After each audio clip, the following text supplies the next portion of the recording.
Bueno, en el Perú ocurrió algo muy peculiar, porque la quinoa era tradicionalmente cultivada en la zona altoandina, en la sierra. Pero en el año 2013-2014 se empezó a sembrar quinoa en la costa del Perú. Entonces, muchos agricultores, debido al incremento del precio de la quinoa, empezaron a cambiar cultivos tradicionales de la costa, como el espárrago, la cachofa, modificándolo al cultivo de la quinoa. Entonces fue bastante impresionante ver este cultivo andino en la zona costera. Y en el Perú se incrementó el área sembrada de quinoa de más o menos 35.000 hectáreas hasta 67.000 hectáreas en el 2020. Entonces, esta expansión de la quinoa se dio no solamente en Perú o en Bolivia, sino pues también en diversos países, ¿no? La quinoa es sembrada actualmente en más de 100 países con motivos de investigación y con motivos también de producción. Bueno, como le decía, en la zona andina era cultivada tradicionalmente y luego se empezó a sembrar en la zona de la costa. Entonces, este es el mapa del Perú, toda esta es la zona costera que tenemos. Y acá no existía la quinoa, nosotros teníamos quinoa en esta zona de acá, en la zona altoandina. Eso para el 2014 teníamos áreas sembradas en toda la costa y en la sierra, siendo principalmente el Puno, nuestro departamento de Puno, o la región Puno, como la mayor zona de producción. Sin embargo, 2014-2015 hubo problemas con el manejo de plaguicidas, se encontraron residuos de plaguicidas y recuerdo que ese año se devolvieron como 200 toneladas de quinoa peruana por los problemas con los plaguicidas. Y a consecuencia de eso, año tras año, el cultivo de quinoa empezó a disminuir. Para el 2020 ya teníamos muy poca quinoa cultivada en la zona costera. Esto es un dato del 2020, pero más o menos estamos en las mismas condiciones hasta ahora. La quinoa en la zona costera ya es muy poco sembrada.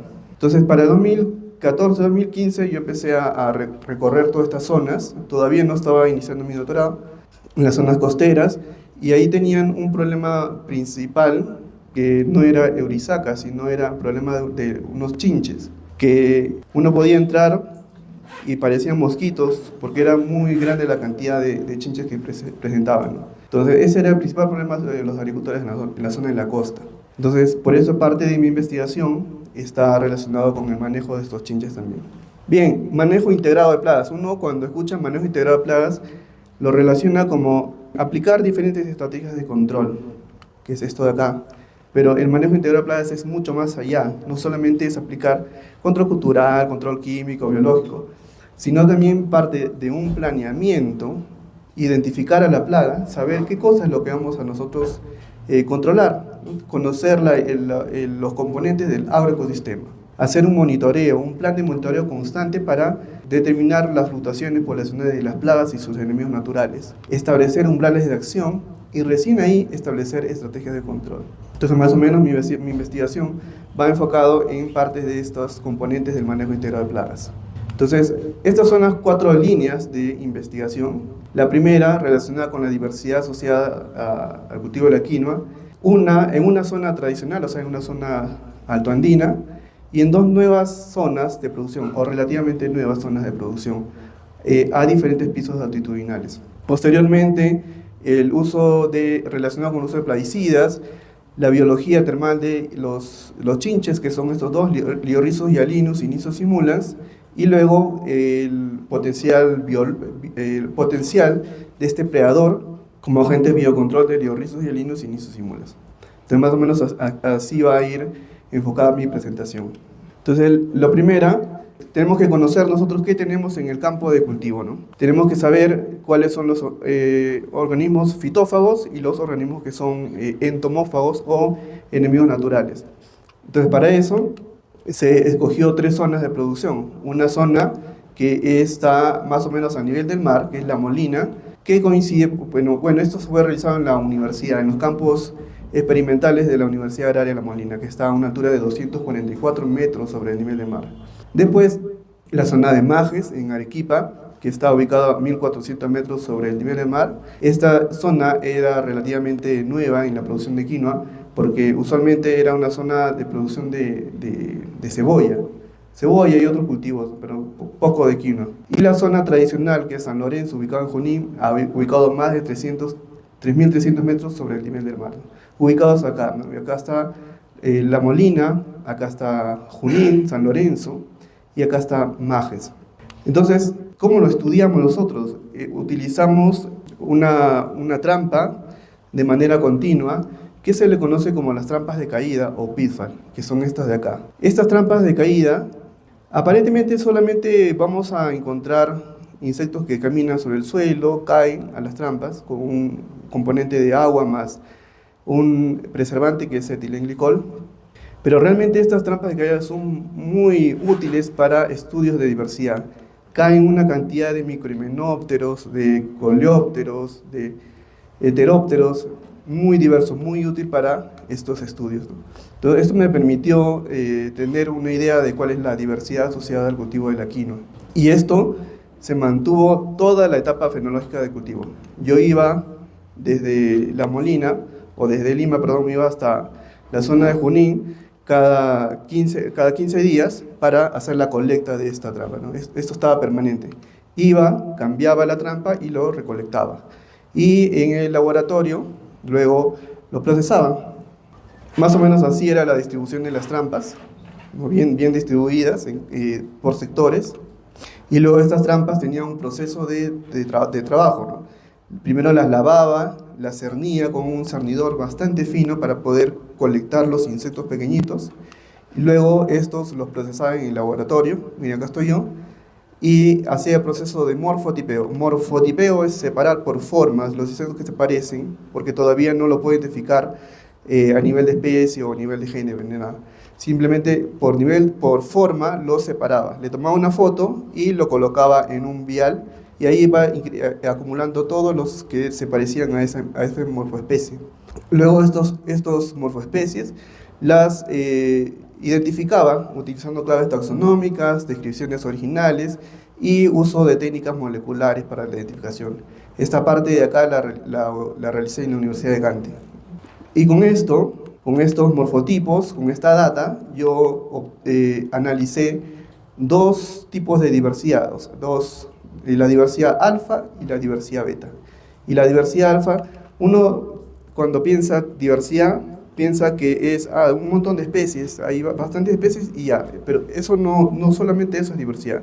La diversidad está relacionada con diferentes aspectos que voy a explicar solamente ahora dos. Uno de ellos es la equidad de especies, o sea, si tenemos un campo donde hay especies que están uniformemente distribuidas, ese campo tiene buena diversidad, o una diversidad alta.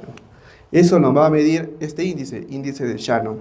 Y la diversidad, que es riqueza de especies, la que nosotros conocemos, ¿no? Hay bastantes especies, numerosas especies, eso lo analizamos con el índice de Margaret. Y la diversidad beta es el estudio o comparativo de zonas de producción, de zonas, ¿no? Entonces, en este caso voy a evaluar las tres zonas de producción, las tres localidades, para ver qué tanto se parecen en la composición de especies. Entonces, como resultado, miren, yo tengo acá La Molina, recordando las zonas de producción. En La Molina, a nivel del mar más o menos, 2.244 metros sobre el nivel del mar, yo tuve 154 morfoespecies. En Majes, 106.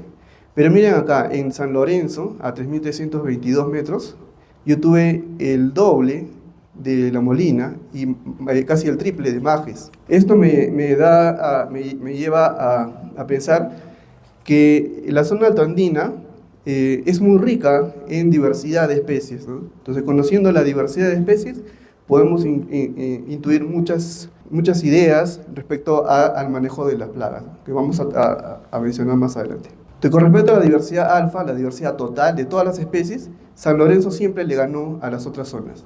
Con respecto a la uniformidad, había mayor uniformidad de especies, mayor riqueza de especies en San Lorenzo, que es la zona altoandina.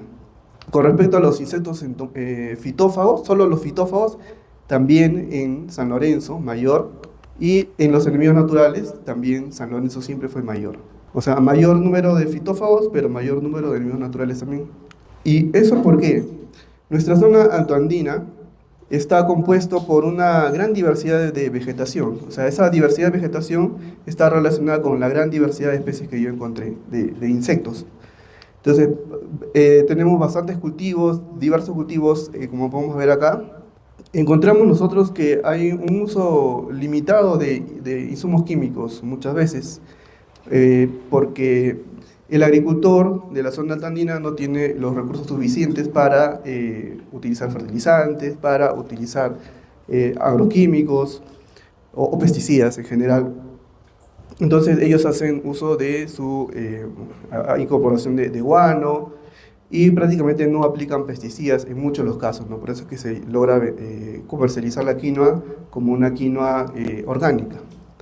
Hay ciertos agricultores que sí aplican pesticidas, ¿no? Eso sí, pero en muchos de los casos ellos tienen un uso limitado de los químicos, básicamente por la falta de recursos.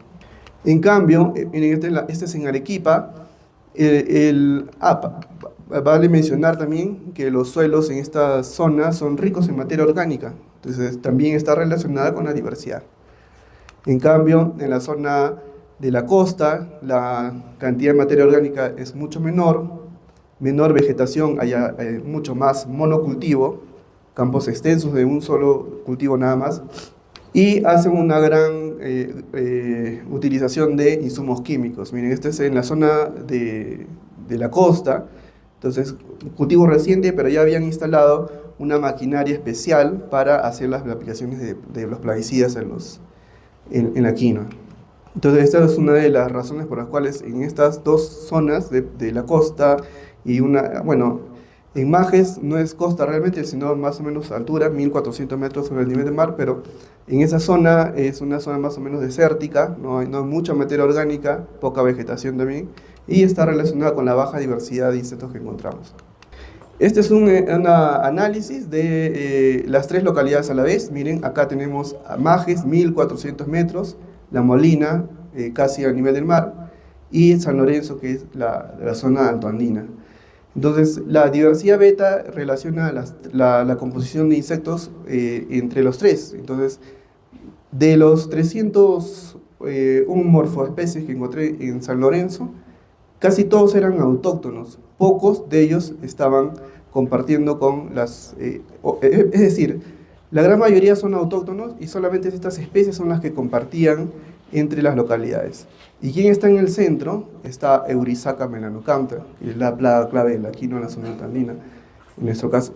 Entonces, esto me llega a pensar que Eurysaca melanocampta, plaga clave de la quinoa en la región altoandina, tiene una gran distribución y una gran adaptación.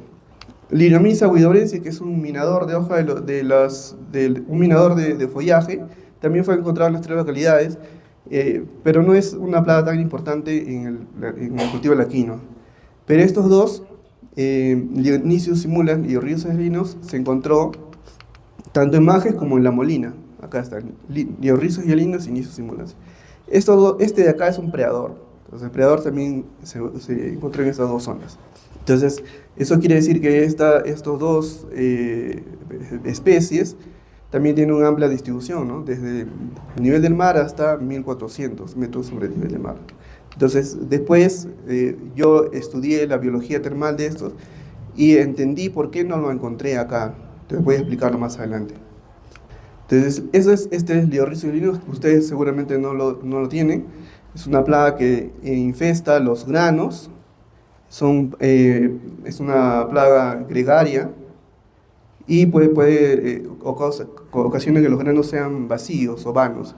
Y como está en la floración, no se puede hacer uso de insumos o de agroquímicos porque luego vamos a tener los granos con residuos de pesticidas. Lo mismo para Lionizius simulans, infestan los granos.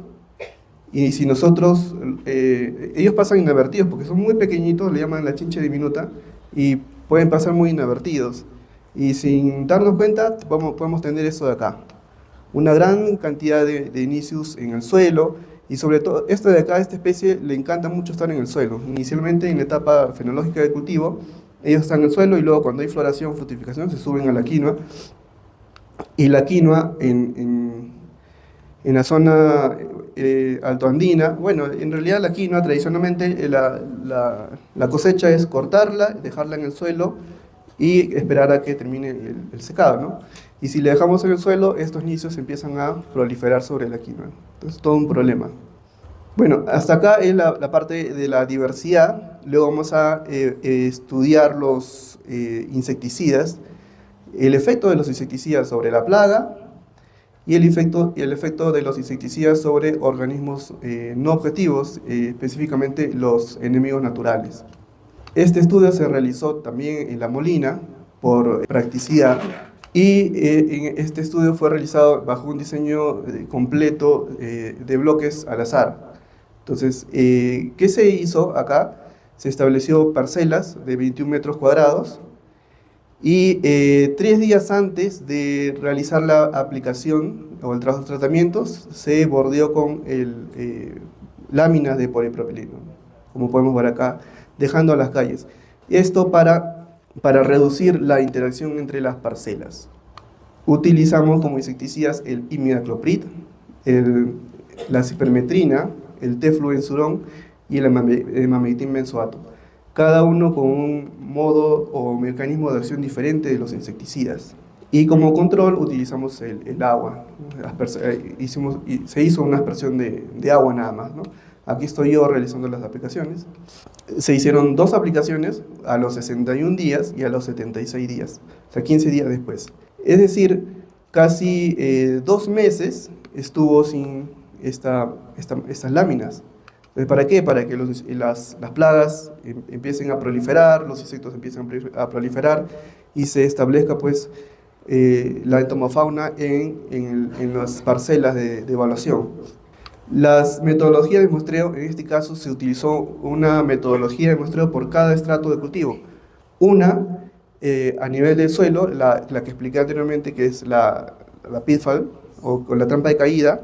Otra, se colocó una trampa a una altura más o menos de 1,20 m, que es la altura de la planta, que eso era para evaluar los insectos voladores prácticamente, ¿no? Los insectos que están a esa altura de la planta. Y se utilizó el muestreo de plantas. Cortaba 3 plantas por cada parcela desde la base, esas las colocaba en una bandeja con agua, detergente, las limpiaba, las cortaba en pedazos, lo colocaba en un envase y eso lo llevaba al laboratorio para sacar hasta el mínimo insecto que pueda haber ahí. Y se evaluaba 3 plantas por cada parcela experimental. Esta es una planta pequeñita, ¿no? Cuando la planta es más grande ya utilizaba envases mucho más grandes para tener toda la panoja completa.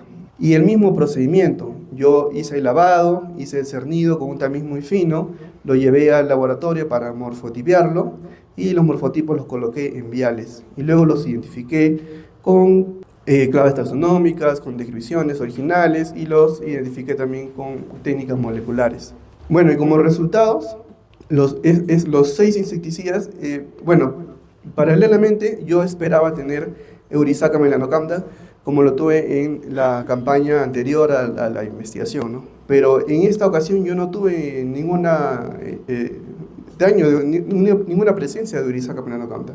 La plaga que prevaleció en ese momento fue esta de acá, Spolaea recurvalis, que es una plaga también que afecta la panoja y se empieza a pegar las panojas y a consumir los granos. Tuve el pulgón, Macrocipho euphorbiae, y tuve el chinche,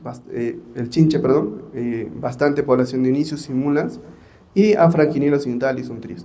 Estas fueron las 3 plagas más relevantes en esta campaña de cultivo. Bueno, y todos los insecticidas, tanto el imidacloprid, el tefluenzurón, la cipermetrina y el emamectin-benzoato, fueron o controlaron eficientemente las 4 plagas, ¿no? Es decir, comparando con el control, las cantidades fueron significativamente menores. Acá también hallé o calculé los índices de diversidad de Shannon, que es equidad, y de Margaret. Shannon, Margaret para todo, ¿no? Para las trampas de caída, para el muestreo de plantas y para las pantras, que son las trampas aéreas.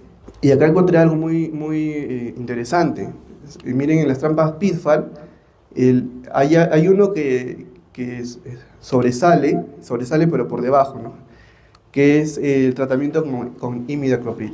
Acá en estos cuadros no les he puesto las significancias y todo para que no llenar de datos los cuadros, ¿no? Estos tienen sus publicaciones, pero estadísticamente los tratamientos con imidacloprid fueron, o la diversidad fue mucho menor con el tratamiento de imidacloprid en comparación con los otros 3 tratamientos e incluso con el control en las trampas Pitfall. Lo mismo ocurrió en el muestreo de plantas para la riqueza. Esta es la riqueza específica. Para las pantras, ahí sí no hubo diferencias significativas ni para los índices de equidad o índices de riqueza. Y eso tiene una explicación. Las pantras yo las coloqué a 1,20 m más o menos. A esa altura hay bastante interacción. O sea, viene digamos una abejita y puede estar volando alrededor de cualquier parcela y se cae, ¿no? No están aisladas. En cambio, las pitfall, las que están más aisladas porque están en el suelo, ahí hubo mucho menos interacción entre parcelas. Igual para las plantas, ¿no? Bien, y hubo efectos negativos también sobre estas especies de acá, que esta es una larva de una mosca de la familia Syrphidae que se alimenta de los pulgones. Esta es una larva de crisopa que se alimenta de los pulgones, de los tris, de las larvas de Spoladea que tuve ahí, ¿no? Los pulgones, estos son los pulgones, ¿no? Estos tienen como parasitoide estas avispitas, que son de esta subfamilia, y chinches predadores. Estos 4 grupos fueron afectados drásticamente con las aplicaciones de cipermetrina y de imidacloprid. Tuvieron efectos más negativos en comparación con el control, con el emametimbenzoato y en comparación con el tefluenzurón. ¿Eso por qué? Porque la cipermetrina y el imidacloprid tienen o son de amplio espectro, o sea, matan de todo. En cambio, el tefluenzurón está más enfocado en controlar larvas de lepidópteros o individuos inmaduros, y el emametimbenzoato también. Quizás no se logra entender muy bien, pero voy a tratar de explicar. Miren, cada disco corresponde a un tratamiento, ¿no? El disco celeste corresponde al tefluenzurón. El disco, digamos, azul o más oscuro, a imidacloprid. El negro corresponde al control, el verde corresponde a la emametimbenzoato, ¿no? Estos son los datos de suelo, datos de planta, y este es el estrato aéreo de las plantas. Y este es un estudio que evalúa la composición de la entomofauna, es decir, cómo está compuesto cada tratamiento, ¿no? En cuanto a la entomofauna. Y en el suelo, la composición de la entomofauna no varía significativamente entre los tratamientos y el control, ¿no? Miren, vemos que los discos se sobrepasan, ¿no? Se traslapan. Entonces, digamos que podemos encontrar la especie A, digamos una especie A, especie B, especie C, en todos estos tratamientos, ¿no? No varía mucho. Lo mismo para el estrato aéreo. Casi las mismas especies fueron encontradas. Pero para la planta encontré algo muy peculiar, que el imidacloprid, la composición del imidacloprid varía con respecto a los otros tratamientos. Y no es porque realmente encuentre otras especies en imidacloprid, en los tratamientos con este insecticida, sino porque no encontraba especies, encontraba muy pocas especies. Entonces, unas cuantas especies sobrevivieron a los tratamientos con imidacloprid, y los otros sí eran muy similares, ¿no? Este esquema da a entender que el tratamiento con imidacloprid es muy peligroso, no solamente para la diversidad de las especies, sino también para la composición, elimina a los insectos. Entonces, de este estudio podemos rescatar que el imidacloprid no es recomendable para los programas de manejo integrado de plagas. No sé si acá, pero el imidacloprid es uno de los insecticidas más utilizados en la agricultura de Perú. Es muy utilizado en diversos. Y imidacloprid es un insecticida que actúa a nivel de xilema sistémico. Y pensamos que como está dentro de la planta, no le va a afectar al insecto o a la fauna benéfica, o solo le va a afectar al picador chupador nada más. pero no es así, porque hay muchos picadores, hay muchos insectos benéficos, predadores, que succionan en cantidades mínimas, pero succionan la savia. Y con esas dosis mínimas se mueren. Además, el imidacloprid baja al suelo y también contamina el suelo. Realmente es un insecticida de los más tóxicos, pero que falta mucho investigar para la zona de Latinoamérica. La cipermetrina tuvo efectos similares al imidacloprid en cuanto al daño de los enemigos naturales. A diferencia del imidacloprid, la cipermetrina es un insecticida por contacto, o sea, muere si le toca al insecto y no permanece mucho tiempo en el agroecosistema. Estaba mencionando que la cipermetrina es un insecticida de contacto, o sea, tiene que tocar al insecto para morirse. Y no dura mucho tiempo porque es fotoinestable, entonces su tiempo de duración en el agroecosistema es alrededor de 7 días nada más. Y es por eso que, por los efectos negativos sobre los enemigos naturales, no se recomienda utilizar, pero podría utilizarse un manejo integral de plagas en etapas iniciales de cultivo, porque en etapas iniciales no hay muchos predadores, parasitoides, y podríamos debemos hacer una aplicación. Si es que tenemos mosca minadora, por ejemplo, ¿no? Los adultos de mosca minadora pueden morirse con las aplicaciones de cipermetrina. Entonces, la conclusión es que sea un uso restringido si es que queremos integrarlo en un manejo integrado, ¿no? En una producción de quinoa convencional, ¿no? No orgánica. El teflobensurón y el emametin-benzoato o benzoato de emametina tuvieron muchos menos efectos perjudiciales sobre la fauna benéfica, porque estos dos son insecticidas más selectivos, más amigables, digamos, con la fauna benéfica, especialmente el emametin-benzoato, ¿no? Este insecticida de acá, el teflobensurón, es un inhibidor de síntesis de quitina, elimina a los insectos inmaduros, pero acá es un tema con este insecticida, que a pesar de que tiene menos efecto, se ha comprobado en estudios que tiene un efecto perjudicial sobre las larvas de las crisopas. Entonces, por eso es que en Europa se ha dejado de utilizar todos los inhibidores de síntesis de quitina. Entonces, finalmente, bueno, al menos en Perú, se utiliza mucho el teflobensurón, ¿no? Yo me quedaría finalmente con el último, el benzoato de emametina, dentro de los 4 primeros de los 4 insecticidas que he evaluado, ¿no? Este estudio realmente es interesante porque hay pocos estudios que evalúan cómo afectan específicamente los insecticidas sobre la diversidad. Entonces falta mucho investigar para poder tener mayores alternativas de uso de los plaguicidas sobre el cultivo de la quinoa o en cultivos en general, ¿no? Para poder utilizar de una manera más racional. El siguiente tema de investigación fue estudiar la biología termal del Diorrhizos hialinus y de Nicius simulans. Estos dos chinches que fueron un dolor de cabeza para los agricultores desde el nivel de costa, toda la costa teníamos todos estos dos chinches hasta la zona de 1400 metros sobre el nivel del mar, que específicamente es la zona de Arequipa, Majes, donde se produce actualmente la quinoa. Entonces yo para estudiar la biología termal tuve que estudiar toda la biología del chinche en 6 temperaturas, 18, 22, 26, 30, 34 y 36, ¿no? Temperaturas extremas de 18, bueno, 18 no es tan extremo, pero 36 sí es bastante caliente, ¿no? Entonces, sometí a estas temperaturas los huevos y las ninfas. Un número bastante numeroso de huevos, entre 100 y 230 huevos, sometidos con 1 hora de edad, o sea, recién colocaba la hembra el huevo, y durante menos de 1 hora yo lo colocaba a la temperatura correspondiente. Para eso yo tenía una crianza masal de un montón, para yo poder seleccionar los huevos que dentro de 1 hora habían sido ovipuestos.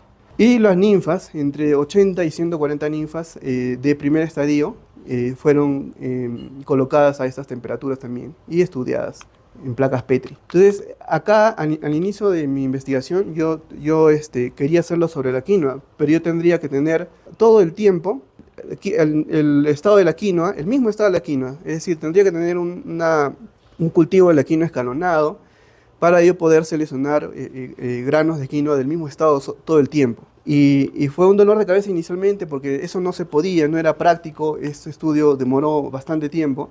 Entonces probé con otro grano, que es el granos frescos de maíz, que eso es fácil de conseguir. Voy al supermercado, compro un choclo y el choclo lo desgrano, siempre más o menos encontramos un choclo del mismo estado, ¿no?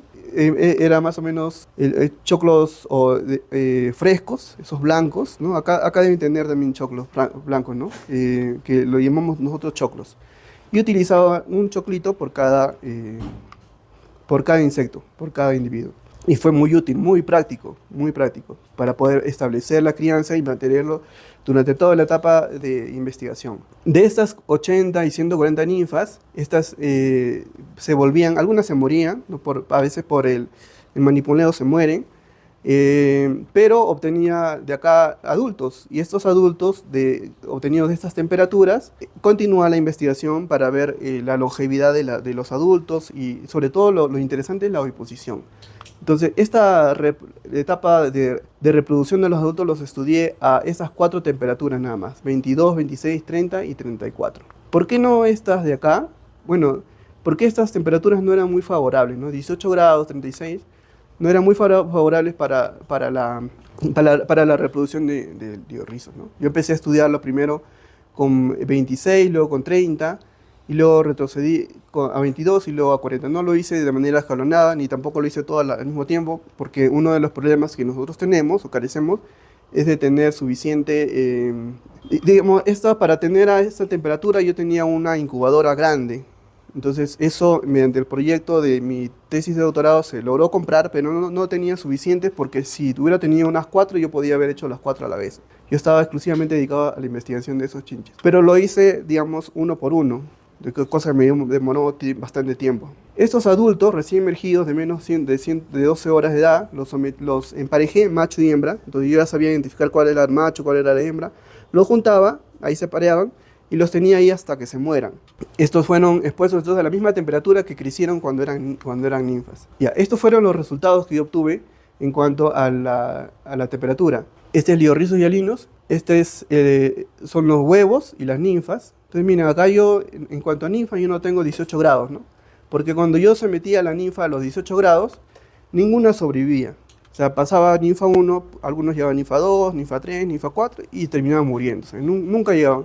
Entonces, con esto yo entendí que 18 grados no es una temperatura favorable para esta especie, ¿no? Y también se puede ver claramente que mientras más es la temperatura, su ciclo de vida se acorta drásticamente. Entonces, en una semana podía tener adultos de esta especie sometidos a 34 o 36 grados centígrados, ¿no? Muy rápido era el ciclo de vida. Entonces, mientras más rápido es el ciclo de vida, mucho más dañinos son, porque van generándose, valga la redundancia, muchas generaciones en un corto plazo. Lo mismo para Nicios y mulas. En Nicios y mulas yo los sometí a 18 grados centígrados y no sobrevivieron. Entonces ahí yo entendí por qué yo no encontré estas especies dentro de mi evaluación en la zona altoandina, porque la zona altoandina, su promedio de temperatura es más o menos 19 grados. Entonces a veces baja la temperatura, a veces sube, y eso no le es favorable para el chinche. Los efectos de la temperatura sobre la fecundidad. Entonces acá yo encontré que 30 grados centígrados era la temperatura más favorable para que los chinches, tanto Nicius como Liorrizos, coloquen mayor cantidad de huevos. Entonces, Liorrizos colocaban más de 500 huevos en toda su etapa fenológica, a 30 grados, y Nicios y mulas más de 300 huevos a 30 grados centígrados. Entonces, para el caso de la viabilidad del huevo, o sea, si el huevo es viable o no, yo también obtuve que a temperatura de 30 grados centígrados les es más favorable para Liorrizos y para Nicios y mulas. Su temperatura de 30 grados es cuando nosotros en Lima llegamos pues en verano, ¿no? En inicios de enero más o menos estamos llegando a 30 grados centígrados. Muy favorable. Y esos, ¿cómo se relaciona, no? Uno estudia el insecto en laboratorio y lo relaciona con lo que está viendo en el campo. Cuando llega la etapa de enero, febrero, es donde mayor cantidad de Nicius y Liorrizos hialinus encontramos, ¿no? Entonces, estas son algunas de las conclusiones. Las temperaturas de 18 y de 22 no son muy adecuadas para los heterópteros, no se adaptan muy bien a temperaturas bajas. Y esto explica pues por qué no fueron encontradas en la zona altoandina, ¿no? Y sí en la zona altoandina, donde la temperatura fluctúa alrededor de los 19 grados más menos 2 grados centígrados, ¿no? Y a menor altitud, las temperaturas máximas anuales rodean los 25 grados centígrados y por eso son favorables para estas especies, ¿no? Y más favorable es cuando la cosecha de la quinoa coincide con el verano en la zona costera. Entonces 30 grados centígrados parece ser la temperatura favorable, ¿no? Entonces, ¿qué sucede? En la zona costera, la quinoa la sembramos nosotros en invierno. En invierno la podemos sembrar nosotros en julio y la quinoa lo estaríamos cosechando en diciembre. Pero si nos atrasamos y lo sembramos nosotros en agosto o finales de agosto, inicio de septiembre, vamos a obtener la cosecha en enero. Y en enero es justo la etapa favorable para estos dos chinches. Entonces, con esta investigación se pudo entender que con siembras tardías vamos a tener problemas con los chinches. Con siembras tempranas casi no vamos a llegar a tener individuos de liorrizos o Niciosimulas en la cosecha o cercano a la cosecha, ¿no? También otra cosa más, nosotros investigamos la siembra de quinoa en la costa y en el verano. Entonces, hay variedades que están siendo estudiadas para adecuarlas al verano, porque la quinoa, pues, cuando se siembra el verano hay mucho aborto de flores, entonces no hay cuajado. No, pero hay variedades que sí se están adaptando y que están siendo estudiadas. Pero uno de los principales problemas que se va a tener con estas variedades de quinoa de verano para la costa va a ser estos dos chinches, ¿no? Porque van a ser sus condiciones más favorables. Finalmente, la última parte de esta investigación consistió en evaluar una crisopela externa. ¿Pero por qué escogí yo esta crisopela externa? Realmente no la escogí al azar, sino la escogí porque yo la encontré en esta etapa de evaluación, en la diversidad de los insectos asociados a la quinoa. Entonces yo encontré crisopas, entonces dije, voy a ver qué potencial tiene esta crisopa sobre estos dos chinches, ¿no? Me enfoqué básicamente en el estudio del control de estos dos chinches. Entonces yo hice dos evaluaciones, una el ritmo de predación y una los efectos que tiene la presa en el desarrollo. Uno puede pensar que el insecto predador puede comer un tipo de individuo toda su vida y vivir tranquilo, pero no es así. Voy a explicar esto enseguida, ¿no? El ritmo de predación es simplemente evaluar cuántos huevos de estas dos especies consume esta crisoperla. Cada uno de sus estados. La crisoperla tiene 3 estados de larva. Larva 1, larva 2, larva 3 y luego se vuelve pupa y adulto. Miren, acá está la larva 3. Y esta de acá es una ninfa de Nicius simulans y esta de acá es una ninfa de Liorhizos y la chincha más grande. Entonces yo evalué con los huevos y con cada uno de los estadios, es decir, le ofrecí a esta crisoperla la ninfa 1, ninfa 2, ninfa 3, ninfa 4, ninfa 5, ¿no? En varias etapas de la investigación. Entonces luego de 24 horas o sea, se le ofrece una cantidad determinada de estas ninfas. Y después de 24 horas se cuenta cuántas ninfas han consumido y cuántas quedan vivas todavía. ¿Cómo puedo yo saber si están consumidas? Porque esta larva succiona con estas mandíbulas suctoriales, se llaman, succiona todo el contenido y queda como un papelito finalmente. Miren acá que está más o menos flaca ya, queda como un papel. Entonces eso es lo que yo evalúo como una presa muerta. Y quedan algunas presas vivas, pues porque yo lo ofrezco de más, ¿no? Hago primero un estudio preliminar para ver más o menos cuántas ninfas puede consumir.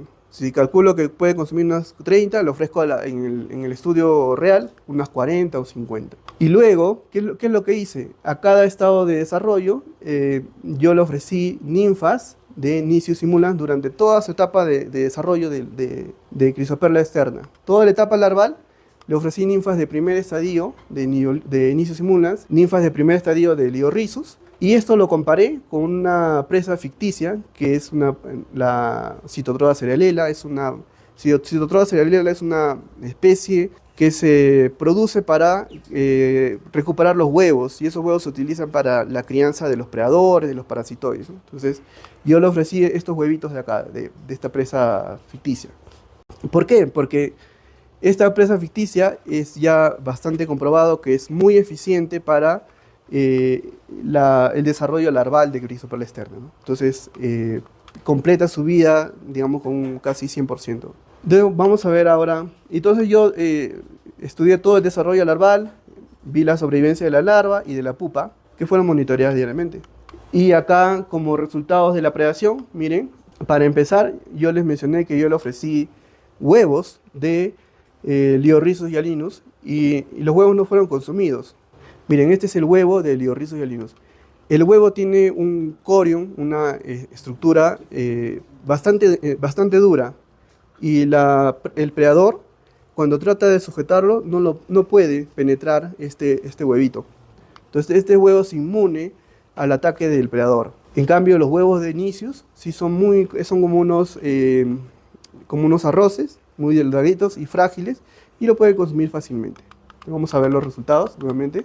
Entonces acá yo no encontré ningún huevo consumido por Chrysopela externa, pero Chrysopela externa, este es el primer estadio, segundo estadio, tercero. El primer estadio, así pequeñito, pudo consumir hasta las ninfas de Liorhizos, ninfas de quinto estadio. Y uno veía uno chiquitito, prendido de la patita, y consumiendo, ¿no? No le causaba una muerte inicial, solo lo predaba, pero porque es muy pequeñito para consumir en 24 horas, para consumir por completo, ¿no? Pero le ocasionaba un daño y finalmente la larva se moría, ¿no?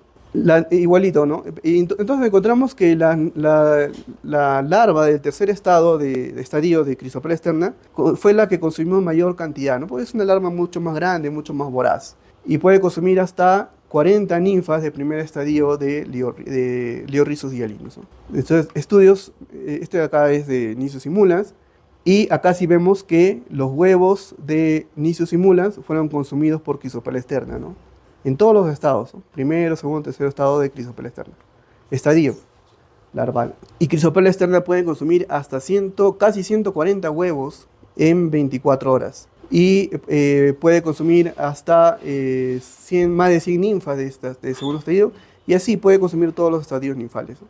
Y este es el otro estado, el otro trabajo que hice. Miren, este es el efecto de la presa sobre la sobrevivencia de Chrysopela externa durante el desarrollo larval y pupal. Estos son los datos alimentados con los huevos de Citotroa cerealela, y como podemos ver, la larva 1 sobrevive, larva 2 sobrevive, larva 3 sobrevive, larva 4 sobrevive casi en 100%, y llegaron pues adultos, muy bien, o sea, muy saludables. Pero en cambio, cuando le ofrezco solamente Liorhizos hialinus, la larva 1 sobrevive, la larva 2 también sobrevive, pero ya empieza a haber un decrecimiento, miren. La larva 3 decrece, o sea, hay bastante mortalidad, y la mayor mortalidad se ve cuando empupan. Uno ve la larva 3 que empupa, pero la gran mayoría, o más o menos casi el 50%, se morían en el estado larval, o cuando emergía el adulto de Chrysoperla, emergía deforme.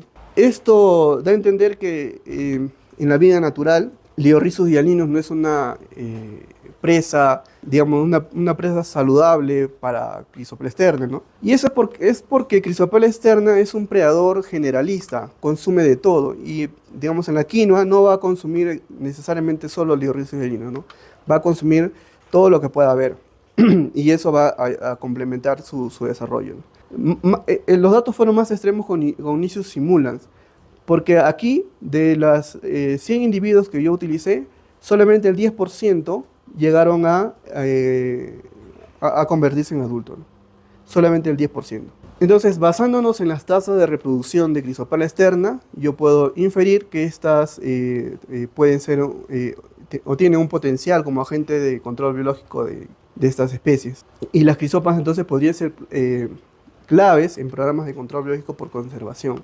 Si hablamos de control biológico, hay al menos 3 tipos de control biológico, pero bueno, acá estoy mencionando 2. Uno que es el control biológico por conservación, en el cual yo trato de adecuar las condiciones que sean favorables para que el predador se establezca en el cultivo. Y varias medidas. Una de las medidas pues es el uso racional de insecticidas selectivos, no de insecticidas de amplio espectro. Es manejo del hábitat para que yo pueda incrementar el predador. Entonces podrían ser claves en programas de control biológico por conservación. Como consumen una gran cantidad de individuos de ninfas de primer estadio, yo puedo también hacer liberaciones inundativas en un programa de control biológico por incremento. Ese es el otro tipo de control biológico. Yo liberar una gran cantidad de crisopas para controlar la plaga. Esto sobre todo porque estas dos plagas afectan a la quinoa en la última etapa fenológica donde yo no puedo aplicar insecticidas. Pero yo puedo entonces liberar predadores como la Chrysopela externa. Entonces, este es el potencial que tiene, ¿no? Esto obviamente necesita hacer trabajos de validación en campo para ver si realmente la Chrysopela de repente puede preferir otras especies en lugar de estas dos, de Liorhizos y de Nisosimula, ¿no? Pero tiene un potencial bastante significativo. Voy a ir culminando la presentación con, esto no es parte de investigación, pero es parte de avances del manejo integrado de plagas que se está desarrollando, que es el uso de bioinsecticidas. Ya en el registro de SENASA podemos encontrar nosotros ya varios bioinsecticidas que pueden ser utilizados para las plagas de la quinoa. Dentro de ellos Eurisaca, Spolaea recurvalis, que le mencioné hace un momento, Spodoptera llania y Chlorella virescens, que son plagas que afectan a la quinoa en la zona de la costa. Entonces hay bioinsecticidas como el Bacillus thuringiensis o diversos bacillus. El silicato de tetretilo se utiliza para los pulgones, como el que yo les presenté. Beauveria daciana para el control de estos lepidópteros, de este lepidóptero y de este trips, Fraquinella occidentalis, cuando hay un inicio de infestación, sobre todo, ¿no? Entonces, los entomopatógenos deben ser utilizados de manera más preventiva para que no se establezca la plaga en el cultivo, ¿no? Y se ha probado insecticidas como el virus de la polidosis nuclear para el control de Eurisaca melanocamta, obteniendo un 50% de control. Entonces, si yo tengo un 50% de control, yo no voy a aplicar cuando el campo está infestado, ¿no? Sino cuando hay una infestación inicial, ¿no? Para detener el crecimiento de la población. Extractos botánicos también están registrados en SENASA, como Azadirachta indica, Allium sativum, los capsicums, para el control de las plagas que son recurrentes en la quinoa. Sofora, y además se utiliza también mucho el matrine para el control de pulgones y trips, ¿no? Que estos son alcaloides. Algo que yo he podido notar es que la quinoa alberga una gran diversidad de predadores. Es muy interesante porque como tiene mucho polen, los predadores empiezan a proliferar. Los predadores parasitoides tienen como alimento complementario el polen y néctar de las flores, ¿no? Entonces encontramos varios cocinelios, escarabajos predadores, estos son moscas predadoras, chinches predadores, y acá está la crisopa, ¿no? Acá está la crisopa, y mucho más. Si uno ve ahí en las trampas de caída, es bastante impresionante la cantidad de predadores. Y sobre eso debemos apuntar, ¿no? Estudiar a esos predadores que son nativos de cada zona, ¿no? Porque lo que encontraba yo en la zona altoandina era muy diferente a la zona de la costa. Bien, y algunas conclusiones que podemos acá resumir es, por ejemplo, que hay una perspectiva bastante prometedora para implementar programas de manejo integrado de plagas de la quinoa.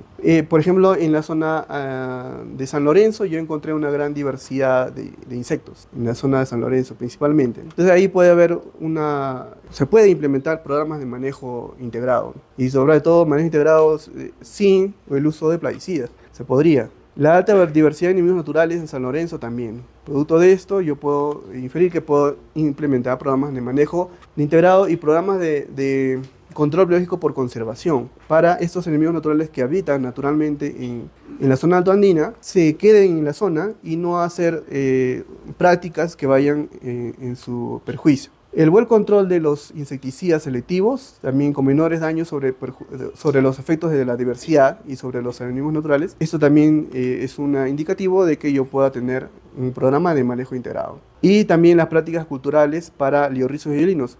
Estas dos plagas se controlan solamente conociendo su biología termal. Es decir, saber que estas dos plagas les gusta mucho el verano, yo las controlo haciendo siembras tempranas y no tardías. Solamente sabiendo esto de acá.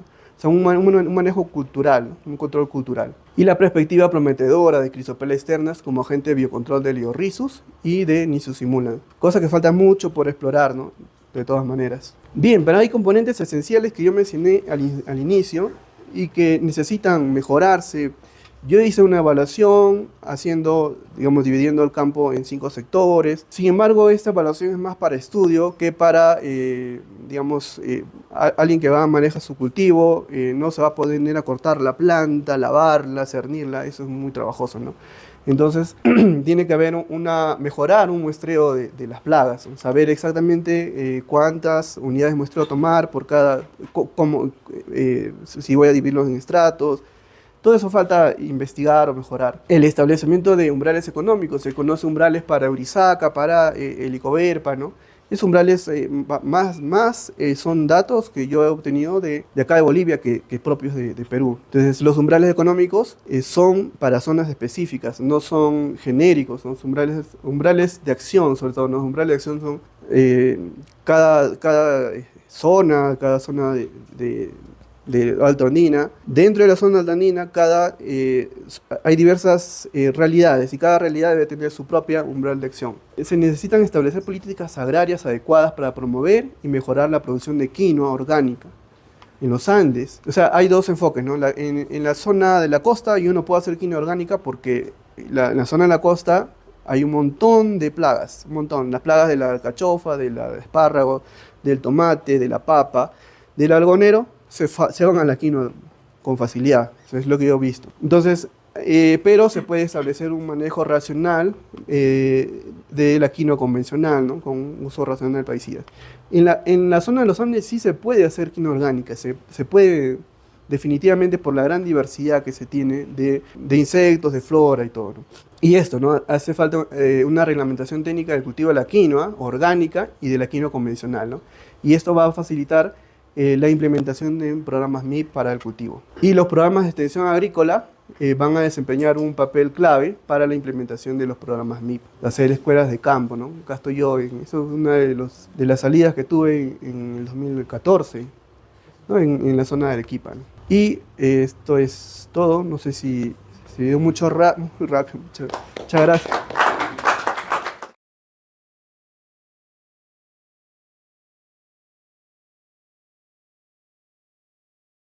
Esto nace de lo que nosotros tuvimos en el algodonero.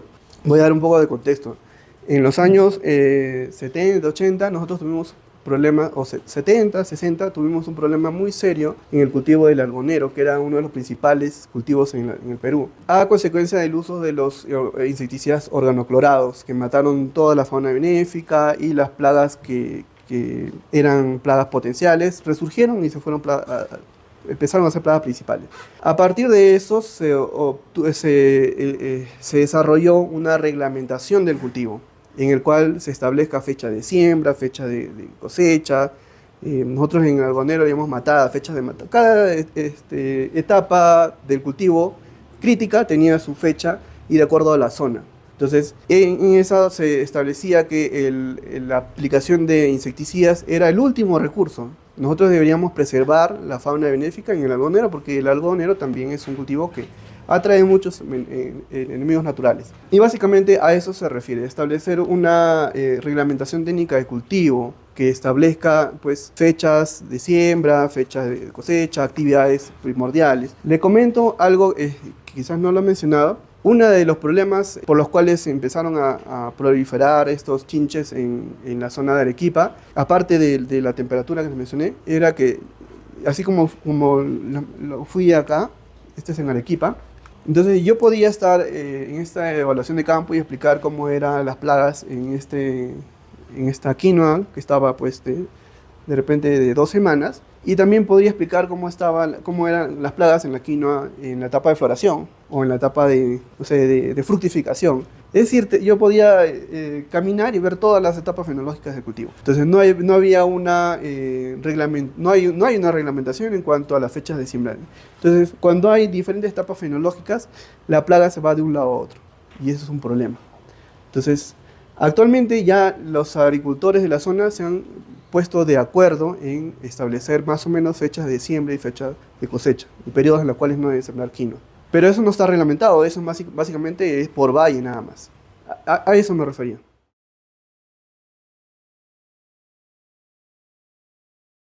Cada zona tiene su realidad, yo voy a tratar de entender la realidad que me menciona, pero así como pueden haber plagas que alberga el rastrojo, va a albergar también más enemigos naturales que van a estar manteniendo esas plagas en condiciones bajas. Bueno, está muy al inicio, pero yo en la zona altoandina, yo encontré muchos predadores y muchos fitófagos. y las pluviófitos casi no estaban en la zona, en la planta, no se subían porque eran bien controlados por los predadores. Solamente el problema para este caso fue Eurysaca melanocamta nomás, que es la única especie que se dispara. Yo pienso que con un buen manejo de hábitat, un control adecuado de usos de plaguicidas selectivos, entomopatógenos, podríamos reducir esta especie y mantenerla en equilibrio junto con sus enemigos naturales, ¿no? Yo pienso que eso se debería de estudiar, o sea, qué cosa, así como dice, se mueve el terreno, ahí en los rastrojos hay plagas, esas plagas deberían estudiarse, pero también qué cosa o qué conforme el ecosistema ahí, ¿no? A ver si es necesario realmente hacer alguna actividad, o de repente ahí mismo se está controlando, ¿no? Eso podría mencionar. En Majes, la quinoa es irrigada con riego por goteo. Ellos tienen esa facultad de que puedan mover. Y en la zona de la costa de Perú, nosotros podemos hacer o riego por goteo o riego por gravedad, y no es irrigado por la lluvia. Sí se pueden mover, ¿no? Básicamente el sembrar en el invierno es para que... incluso hay variedades que se pueden sembrar en verano, ¿no? Pero la mayor cantidad de variedades que se siembran en temperaturas altas, hay aborto de flores y no hay un buen cajado. Por eso se siembra en invierno.